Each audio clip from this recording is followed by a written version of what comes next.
Amen. By the way, before I forget, yung pong The Bible Baptist Church of Caloocan, congratulations for a very successful anniversary celebration. Happy 51st anniversary. The Bible Baptist Church of Caloocan, Pastor Jericho Samson, Ma'am Yoli, at ang kabuuan po ng The Bible Baptist Church, binabati ko po kayo mula po morning hanggang hapon po sa kanila pong morning anniversary celebration at sa kanilang big evangelistic meeting. And I praise the Lord for giving me the privilege of preaching the message, to give the message of salvation. And I believe nagse-celebrate ang sangkalangitan sa dami po ng nagprofess para sa kanila pong salvation. Marami po ang nagbigay pansin sa paanyaya para sa pagtanggap sa ating Panginoon, kapahayagan ng kanila pong pananampalataya. So, again, congratulations po, Pastor Jericho Samson, at ang mga kapatiran po natin dyan sa The Bible Baptist Church of Caloocan. Imagine, 51st anniversary. Purihin po ang Panginoon sa kanyang kabutihan. Excuse me po.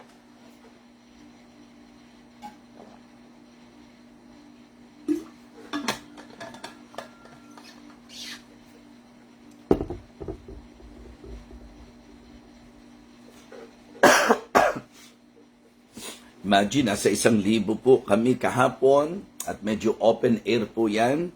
Kaya damang-dama po ang laban kahapon. Ano po? But I praise God for His enabling grace at sa kanyang makapangyarihang salita. Alright?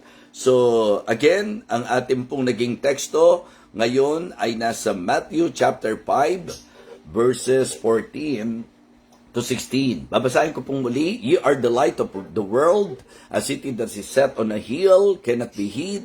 Neither do men light a candle and put it under a bushel, but on a candlestick, and it giveth light unto all that are in the house. Let your light so shine before men, that they may see your good works, and glorify your Father which is in heaven. So the message that I would like to give is the message I entitled, Carry the light of the Lord. Let us carry the light of the Lord.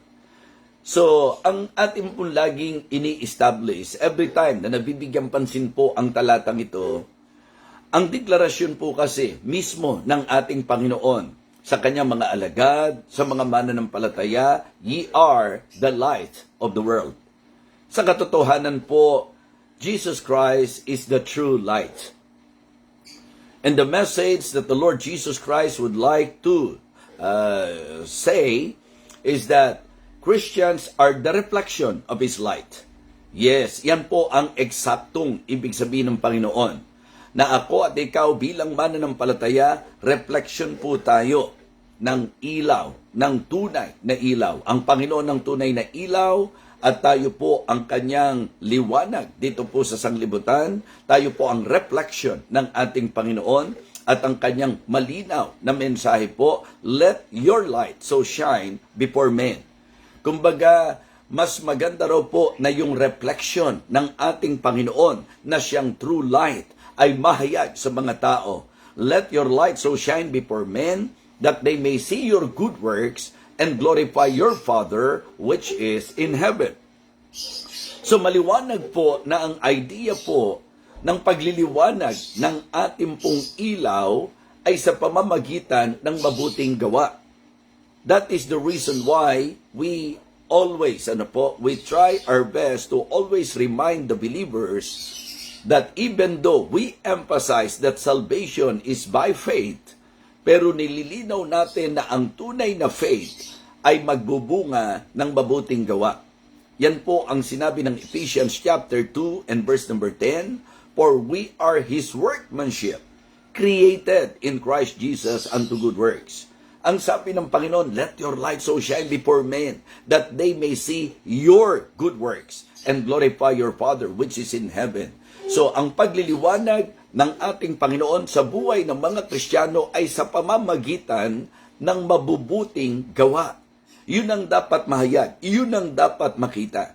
Kaya nga sa ating pong pag-aaral, bibigyang pansin po natin, mga kapatid, ang mensaheng ito, carry the light of the Lord.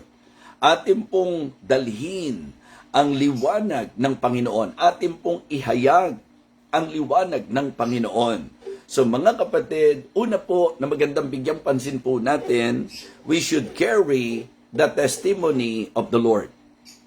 Atin pong bigyang pansin at ating dalhin ang patutuo ng ating Panginoon. So, ito po may kinalaman sa idea na ang mga Kristiyano po sa ating tamang understanding, ang Christianity po, it is actually a way of life.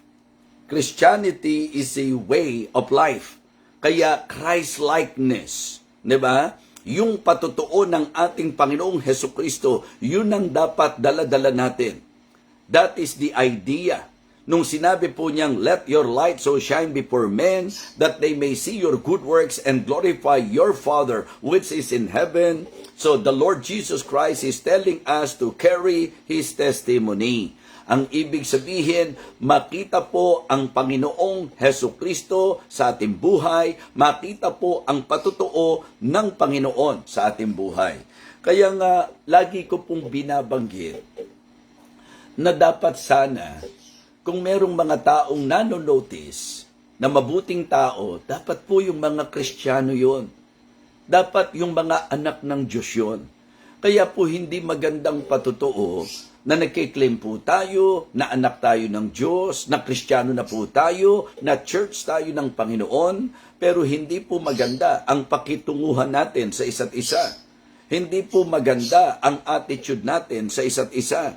Mga Kristiyano, paalala po ito many times, especially sa mga sulat po ni Apostle Paul. He is always telling the believers to live in harmony. Para po ang bawat isa po ay magkaroon ng magandang pakitunguhan sa isa't isa. Ang mga Kristiyano po ay dapat magliwanag sa pamagitan ng patutuo ng ating Panginoon na yung ating pong Christian living, ang ating pong claim na tayo po'y Kristiyano ay maging matibay, makita po sa pamamagitan po ng ating pong mga pag-uugali. It is always good to behave wisely, to behave properly. Ang Kristiyano ang dapat mabait na tao. Ang Kristiyano ang dapat mabuting tao. Ang Kristiyano ang dapat kakitaan ng mabubuting gawa. So, ang pinag-uusapan sa pagdadala natin ng liwanag ng Panginoon ay ang pagdadala natin ng patutuo ng Panginoon. So, carry the light of the Lord by carrying the testimony of the Lord.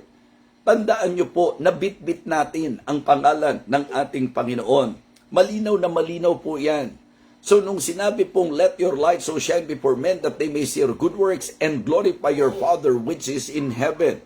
So dala-dala po natin ang pangalan ng Panginoon at ang warning po ni Apostol Pablo sa mga nagsasabi at nagdadala ng pangalan ng Panginoon. Ang linaw-linaw po mga kapatid. Dapat daw lumayo tayo sa kasamaan. Let them that nameth the name of Christ depart from iniquity.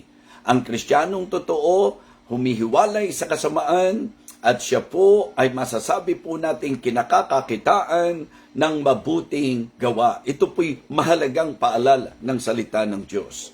Sa sulat po ni James, ang sabi po, do not they blaspheme that worthy name by the which you are called.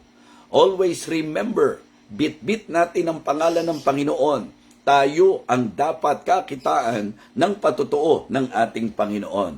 Sa Ephesians chapter 5, verses 7 and 8, pinakita rito na ang lakad ng Kristiyano dapat hindi nasa kadiliman and have no fellowship with the unfruitful works of darkness, but rather reprove them. For ye were sometimes darkness, but now are ye light in the Lord. So walk as the children of light. So again, ang usapan ng pagdadala natin ng liwanag ng Panginoon ay usapan ng pagdadala po natin ng patutuo ng Panginoon. Always put that in our mind.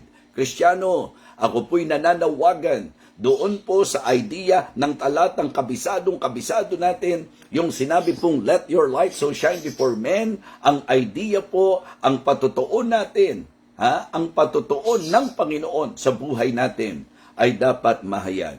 Kamusta po tayo sa church na ating kinabibilangan?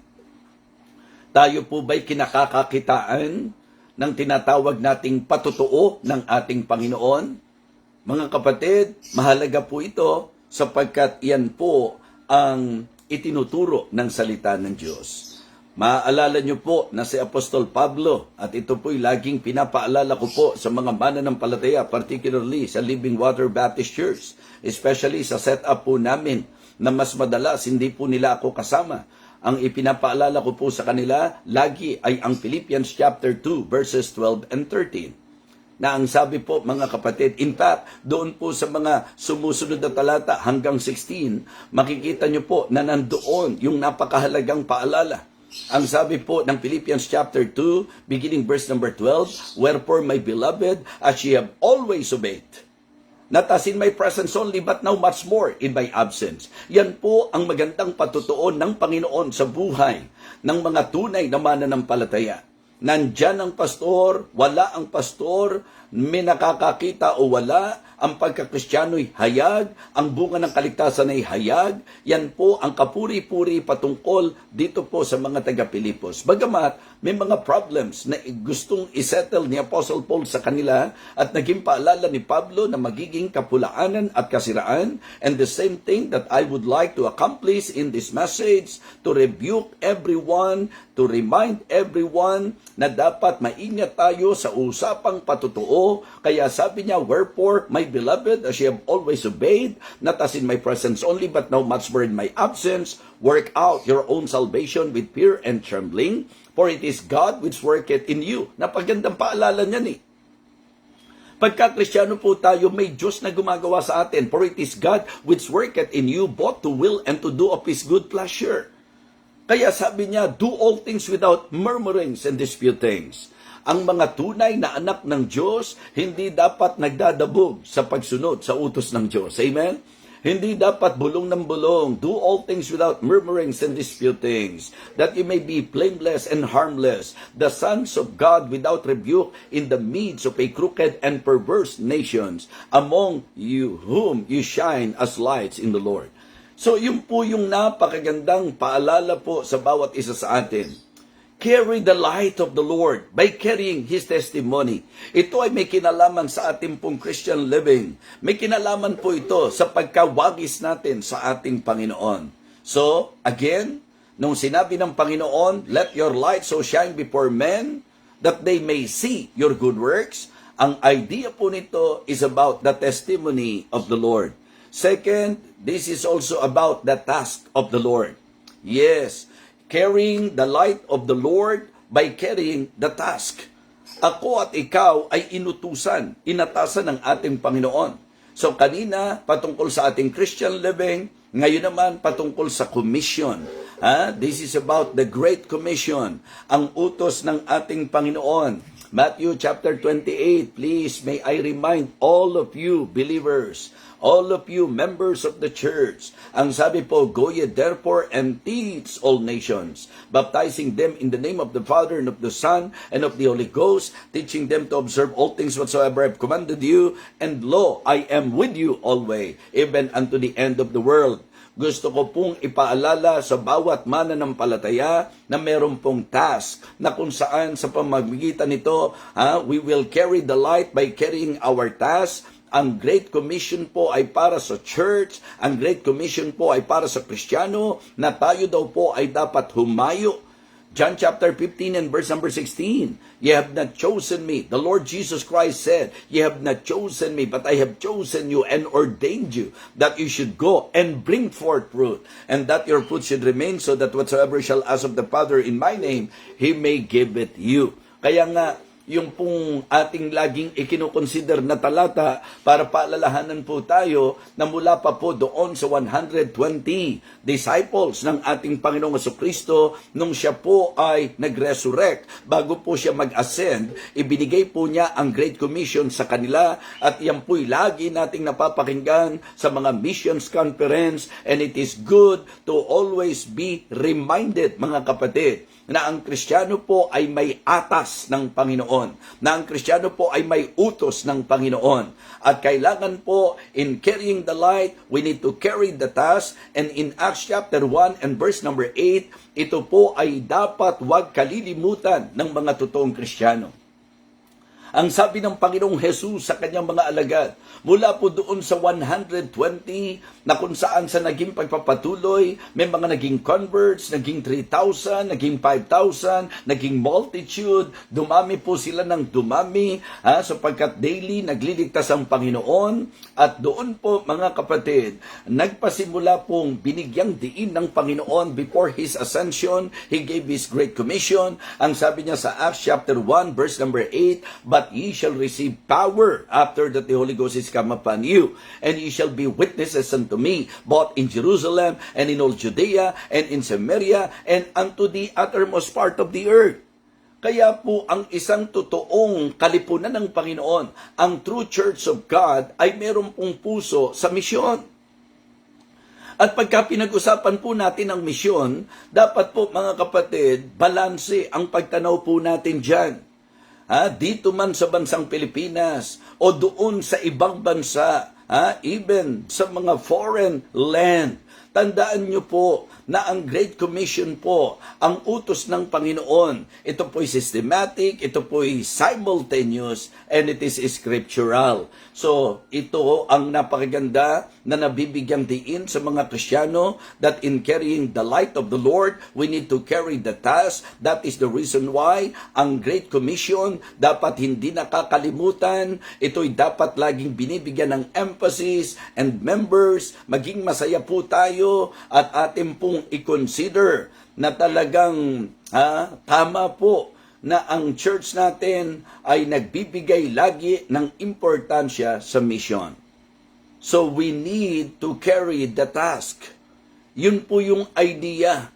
Kaya nagsusuporta tayo ng misyon. Actually po, may mga nagko-question, bakit daw sa church namin, marami daw pong tinatawag na pastor o pastoral staff, mga preachers. Mga kapatid, yun po yung isang kaparaanan po namin upang amin pong masunod ang task ng Panginoon. Kaya ang church na ipinagkatiwala ng Panginoon po sa inyong lingkod, ito po ay nagiging production ng mga future preacher, missionaries, mga kapatid. And we are very happy sapagkat yung setup na yun, napakalaking tulong. Sila Pastor John Iglesia, Pastor Daniel Agasang, Pastor Darwin, Pastor Mark J, Pastor Jason. I mean, yung pong mga mission po natin, ang marami po dyan, naging pastoral staff muna ng church. That is actually our way of training them for the task that the Lord gave us. Yun po ang kalooban ng Panginoon. Diba? Kaya nga, napakaganda po na yung pastoral staff namin, okay? Ngayon nga po, kaya nga pinagpe-pray po namin mainam, si Pastor Jabez, gusto po natin na makapag-settle na po talaga sa Living Water Baptist Mission London. So, training. Yun po ang isa sa paraan. In carrying the task of the Lord, we are training men and women, and that is the reason why members of the church, we are entertaining missionaries na talagang minsan siguro po kung by consideration, sinasabi natin, ba't lagi na lang tayo may mga bisitang missionary? Bakit lagi na lang tayong may love gift para sa mga missionaries? That is actually one way of helping them. And in accomplishing the task of the Lord, dapat to, nagsusupport talaga tayo ng misyon. Kaya, praise God, sapagkat ang ating pong Panginoon, doon sa kanyang mensahe na sinabi, naging klaro po sa atin, that in carrying the light of the Lord, dinadala po natin yung kanyang testimony, yung kanya pong task, and also His teachings. Di ba? Carrying the light of the Lord by carrying His testimony, carrying His task, and carrying His teachings. Mga kapatid, dito naman, dapat maging malinaw po ang ating conviction. Okay? Our Christian life, Christian living, commission, our conviction. So napakahalaga po. Napakahalaga na tayo po sa usapan ng katuruan ay hindi po lilihi sa salita ng Panginoon. So kung meron tayong dapat palaganapin, kung meron dapat magliwanag, ito po ay ang testimony ng Panginoon. Dapat ang dalin po natin ay ang patotoo ng Panginoon. It is good to be reminded, Christians, that we need to carry the light of the Lord by carrying the testimony of the Lord, by carrying the task of the Lord. Don't you ever ignore that. That being a believer, the Lord commanded us to go, to share the gospel, to spread the message, mga kapatid, to send missionaries, and to support the mission. Yan po ang sinisikap po nating mai-apply sa church. And it is also good na dapat maging particular po tayo sa teaching. Ang tawag po natin dyan sa Bible, doctrines. Di po ba? And isa po yan sa kung saan dapat lumaganap yung tamang katuruan, yung pong biblical, yung Bible teachings. Yan po ang dapat. Alam po natin na tayo po ay na-expose sa mga traditions. Tayo po ay na-expose sa mga doctrine ng mga religion. But in the Bible, makikita nyo po, particularly in Acts chapter 2, beginning verse number 41, ang sabi po, when Peter preached, mga kapatid, ito po yung Pentecost, di ba? Day of Pentecost. When the Apostle Peter preached according to the Word of God, in verse number 41, then they that gladly received His Word were baptized, and the same day they were added unto them about 3,000 souls. Alam nyo, yung pong mga totoong converts, yung mga totoong na-save, naging particular po ang mga talata. Ang sabi po, hindi sila nagprofess lang, kundi sila'y nagpatuloy. Verse number 42, Acts chapter 2, and they continued steadfastly. Tingnan nyo po ang inuna. And they continued steadfastly in the apostles' doctrine. Alam po natin ang aral na dala ng mga apostol. Ito po yung aral na mula po sa Panginoon. Yun po ang dapat lumagana. Yun po ang dapat dala-dala po natin. Yung teachings of the Lord. Yung katuruan po ng Panginoon. So you and I should realize the importance of sharing the right doctrine. The doctrine of the Word of God. And they continued steadfastly in the apostles' doctrine. And in the Bible, especially in the writings of the Apostle Paul, he is very particular in telling his sons in the faith, yung mga anak niya po sa pananampalataya, yung po mga churches na kanya pong sinulatan. He is very particular na tayo po ay dapat mag-stick sa kung ano po ang itinuturo ng salita ng Diyos. Siya po ay nagbigay warning doon po sa mga nalalason ang kaisipan, yung pong mga may nag-i-introduce ng mga strange doctrine na ang sabi nga niya, even yung gospel, meron daw pong another gospel na kung tutusin, hindi naman gospel because we believe that there is only one gospel and that is the good news, the death, burial, and resurrection of our Lord Jesus Christ. That is the power of God unto salvation. So mga kapatid, doon po sa atin pong dapat maging paalala, ang dapat palaganapin po natin at ang pagliwanagin po natin ay ang katuruan ng ating Panginoon. Sa 2 Timothy chapter 3, pinaalalahanan po niya si Timothy at inalarma niya sa mapanganib na panahon, at ang isa po sa kapahayagan ng mapanganib na panahon ay ang paglihis ng mga tao sa tamang turo, na kung saan mas makikinig pa raw po sa fables, mga kapatid. At isa sa isang tabi ang salita ng Diyos. Sa sulat po ni Jude, pinaalalahanan din po ang mga mananampalataya that we should earnestly contend for the faith. Mga kapatid, mga minamahal, gusto kong makita natin ang lawig, ang lawak, ang lalim. it is good to realize and understand the importance of carrying the light of the Lord. So kaya nung sinabi po niya, let your light so shine before men, that they may see your good works. So yung good works ay resulta po ng ating patutuo. Yan po ay naipapahayag sa ating patutuo. Ang good works po ay ang humayo po tayo at dali natin ang ebanghelyo sa buong sanglibutan.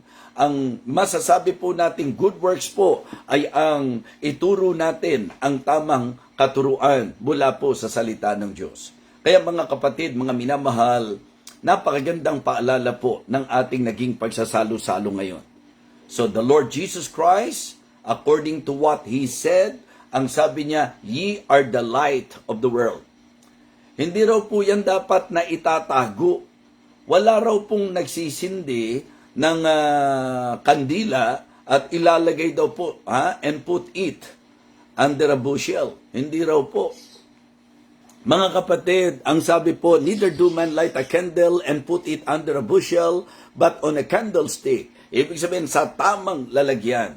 Kaya pagka Kristiyano, dapat may church kang kinabibilangan at bilang church ng Panginoon, dapat ang liwanag ng Panginoon ay nahahayag sa bawat isa sa atin.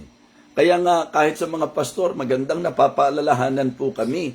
Dahil hindi po usapang ligtas lang o Kristiyano lang, kundi tagapangaral. Kaya nga, shoutout po sa mga pastors na talagang minsan, pastor na, striker pa din. Di po ba? Pastor na, palaaway pa din. Walang hinanap, kundi ang makakatalo. Walang ginawa, kundi ang manira. So, napupulaan ang pangalan ng Panginoon. Again, sinasabi ko po sa inyo, ang sabi po ng sulat ni James, do not they blaspheme that worthy name by the which you are called. Kasi kung kayong magkakapatid sa Panginoon, kung kayong mga magkakamanggagawa, hindi po magkasundo at talagang siraan dito, siraan doon, kasiraan po yan ng patutuo ng ating Panginoon. Hindi po tayo nagliliwanag sa ganyang kaparaanan. Hindi po nahahayag ang Diyos, ang Kristiyanong pamumuhay. Hindi po nakikita at nagaganap yung pong utos at atas ng Panginoon at maging ang tamang konbiksyon ng mga mananampalataya. Kaya try our best mga kapatid na ang makita po sa atin good works. At sa pamamagitan niyan, mapuri ang pangalan ng Panginoon. Hindi po yung malalagay tayo sa simpleng ilustrasyon. Ano po? Ano bang magkakapatid dito? Magkakapatid sila, hindi magkasundo-sundo. Nakakahiya naman siguro hindi naturuan ng magulang ito. Isipin niyo po, pati mga magulang napipintasan. Huwag niyo pong hayaan na mapintasan ng Panginoon dahil po sa hindi magandang pakitunguhan natin sa isa't isa, dahil sa hindi magandang patutuo po natin, dahil sa hindi natin pagganap ng task ng Panginoon, at dahil sa hindi rin po natin pagdadala at pagpapahayag ng katuruan ng Panginoon. Alam niyo po, yung carrying the teachings of the Lord, it is not just by sharing, but by demonstrating.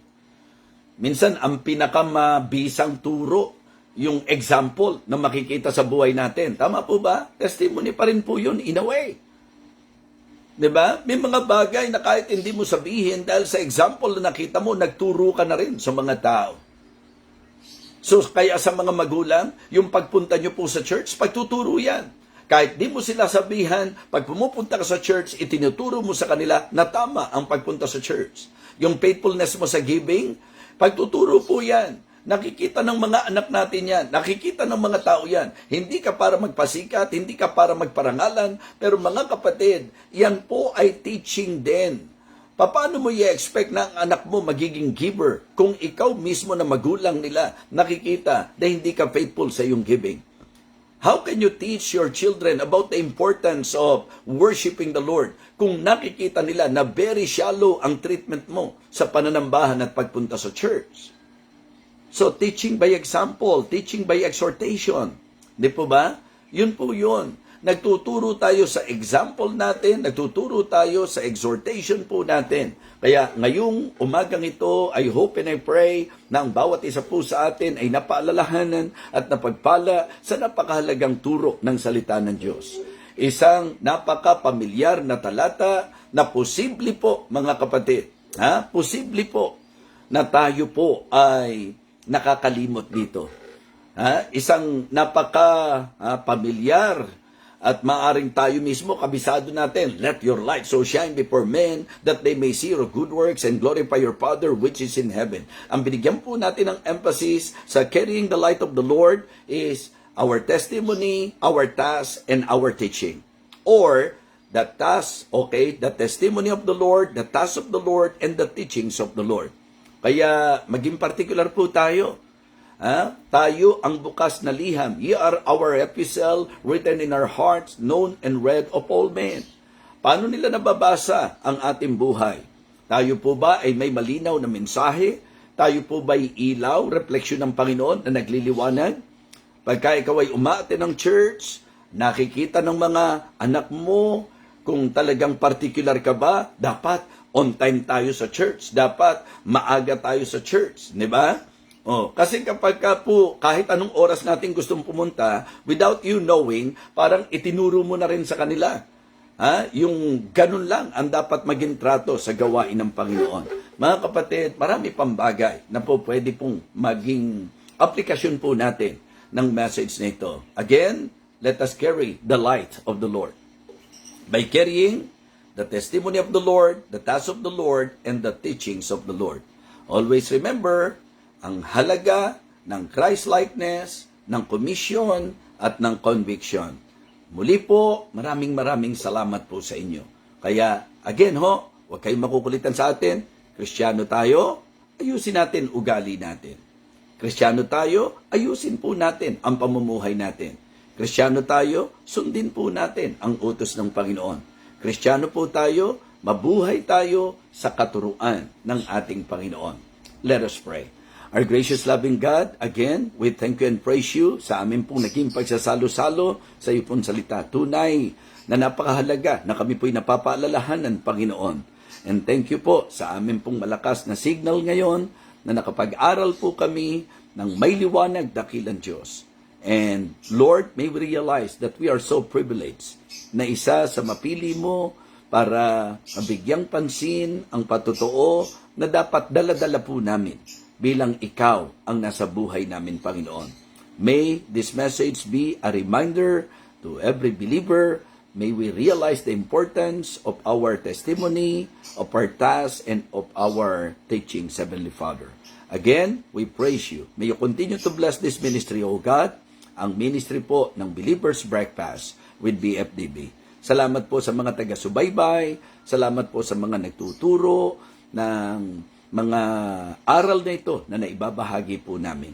Salamat sa mga nagsishare at nawa, dakilang Diyos, patuloy mo pa pong papagbungahin ang ministeryong ito sa napakaraming tao na po pwedeng aming maabot.